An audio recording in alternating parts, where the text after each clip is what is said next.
Daryl Peach, 2008 World 9-Ball Champion, thank you very much for talking to the ProTube, especially after you've just lost in the final of the event. It's always a hard time to take an interview, but thanks very much for agreeing to talk to us.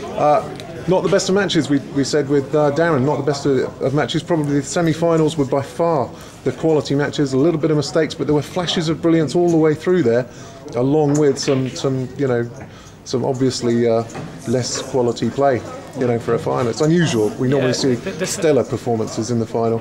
What do you put that down to? Well, the thing was, for Darren, I think he was playing Imran, who's, you know, the informed player on this tour. Yeah. And that was a big match. It was a close match, and he used a lot of his energy up on that. And for myself, I played Cowboys, and I won pretty easy in the match. I got a few rolls and after break, and I won 9-1. So I was sat around waiting for an hour and a half actually before the final. So that didn't do me any good.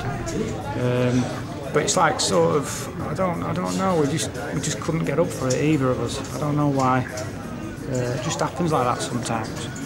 Yeah.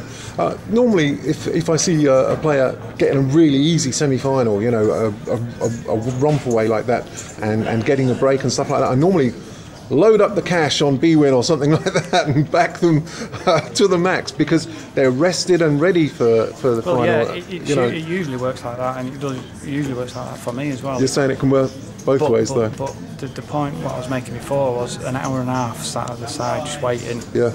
It's a bit too long. If it had been like half an hour, then it's, you know, the momentum's still there, and get straight on and carry on where I left off. Yeah.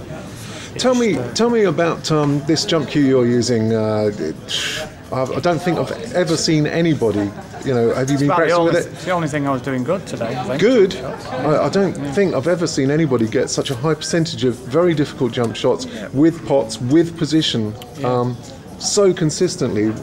Been practicing with it, or what? Yeah, I've been practicing, and a friend of mine, and I've just come back from the States a couple of weeks ago. Yeah. And a friend of mine over there was just showing me a few little tips. Who's that then? About jumping. Tell us. He's not actually a player, but he jumps the ball really well. Wow. And you're going to name some names for us? Yeah, he's called Jeff Conway. He's my backer, actually. He backs me in America. So. Yeah. And he was just giving me a few pointers, and we did a few shots, and I was nailing the shots every time with what he was saying. So that's all I've been doing, really. I haven't practiced it. I just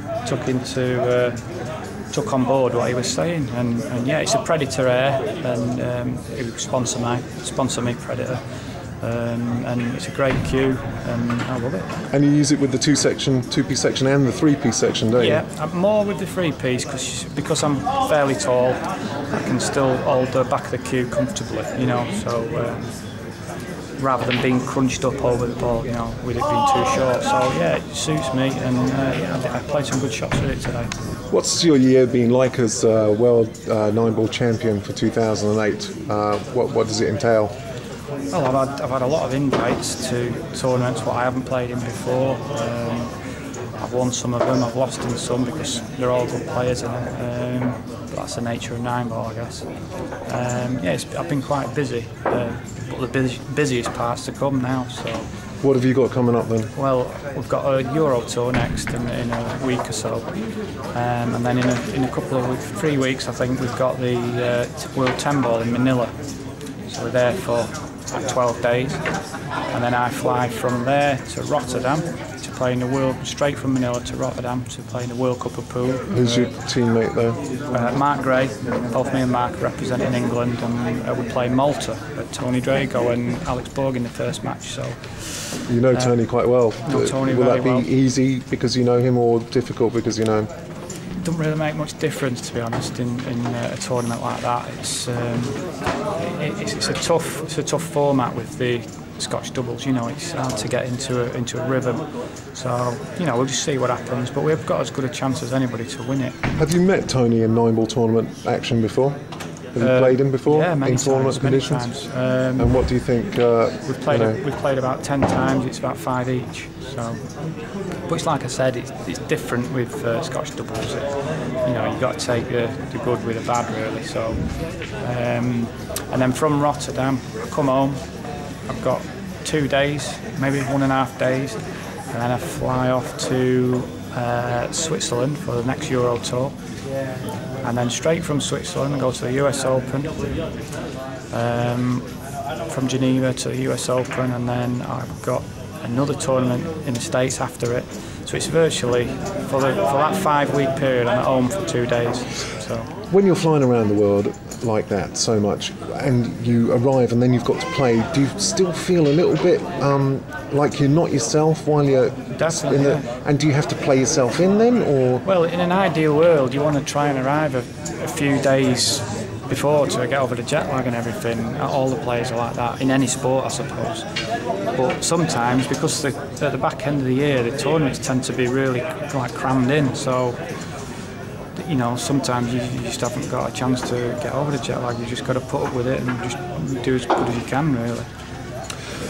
At this moment in time, there's a little bit of concern about the World 9-Ball Championships, whether it's going to happen, whether it's not going to happen. It's in a flux. You know, we're all really hoping it does.